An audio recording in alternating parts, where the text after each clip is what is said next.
Hello everybody, this video is going to be about how magic helps you meet your true self. And what this means is that the more you practice magic of any type, the more you try to enact your will, the stronger you become and the more of a blip on their radar that you'll wind up becoming. And you do also want to be careful because the more powerful you get, the more into that world you are, the more of a step you take into that world, the better your aura becomes, the more likely you are to draw unwanted attention as well, such as from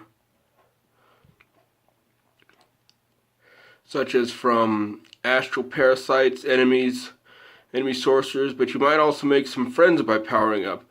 So it's a mixed bag depending on who you meet and what they're like. So just be cautious and be careful when you try to meet or introduce yourself to them, as the more powerful your aura and yourself gets, the more loud you are on the astral plane, and you might end up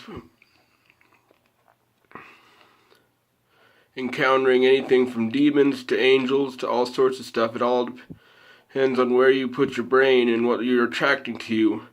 If you do attract the attention of anything that you don't want nearby, one of the methods you might try to do is to banish it. Now one of the ways to do this is to visualize a ball of white light coming from your body, around, enveloping your body, expanding out and pushing everything away as it goes farther and farther, expanding as your bubble expands.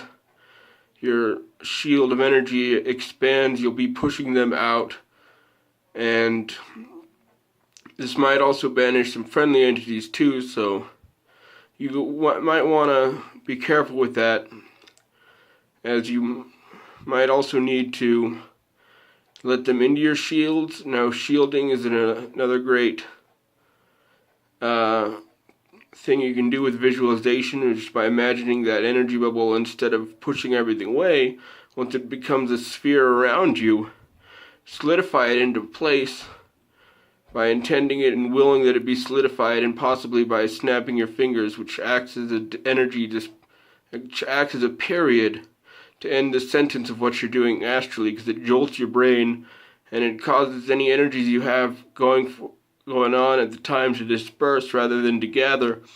And so you can use that technique to create a shield and snap it into place, and remember to check it often and fill it up. I used to have a physical anchor to my shield that I kept with me all the time. You might do the same thing. I had a necklace made of Inconel with some engravings on it. Now what you might want to do is you might want to make a nice necklace for yourself that has your shield attached to it, and if you intend that only friendly entities can get through, you might have a better chance of getting them through there. But when I put my shield on with my physical amulet, I noticed that it went dark completely, good and bad, and that's exactly what I wanted for the longest time. And so that's why I kept wearing it.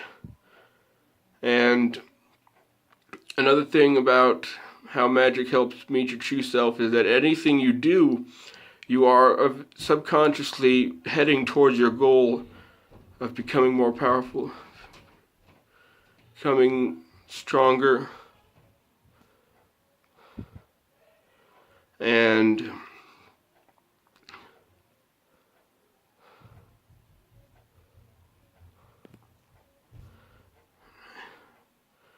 becoming more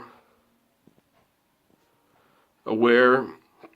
And so your subconscious is guiding you there, and you can do anything you want if the more power you get. So that's all I've got to say for right now. Thanks for listening, guys, to this little rant.